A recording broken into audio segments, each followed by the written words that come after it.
Hi. Three myths companies and people believe about IP that are not true. Number one, we can't afford IP.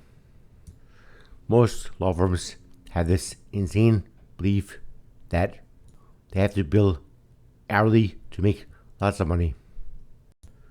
For example, the law firms of Kirkland and Ellis and Weil Gotshal continue charging premium rates close to $2,000 per partner. From May to December of last year, Kirkland partners were charging about $1,000 to about $1,800 an hour. Counsel were charging about $600 to $1,700 an hour, and associates were charging about $600 an hour to about $1,100 an hour.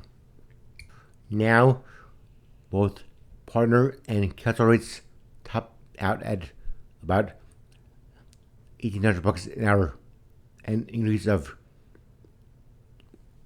2.7% and about 6%, respectively. Lynn Lopecki, a law professor at UCLA Law, said it's hard to get across what a totally insane system this is. Although most firms bill this exact way, we take a different approach. We do not bill hourly. Instead, we have a set price for every service offered. This saves clients a huge amount of money. Number two, we should not obtain IP because it does not provide any value for a company.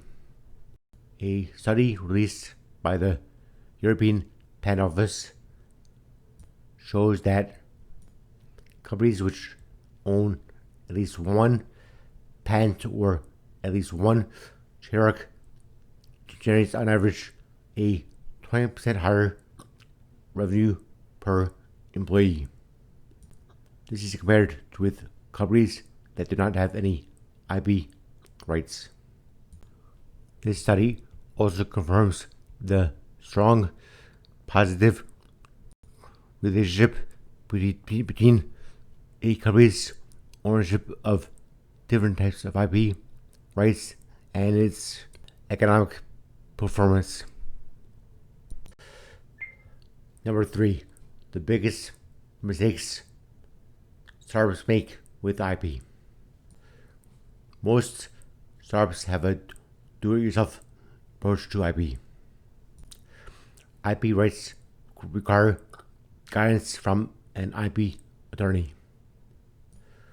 For young, less experienced companies, they usually have other, more pressing needs and usually ignore IP.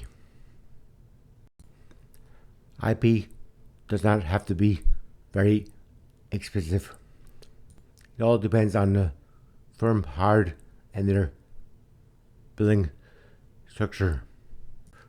There's also no excuse for not having an initial phone call with a qualified IP attorney. This call may help lay the groundwork for the rights for the IP rights the company may have or seek and its IP needs. Another problem is inconsistent use of appropriate documentation and a failure to initiate or enforce controls. For example, a tech startup may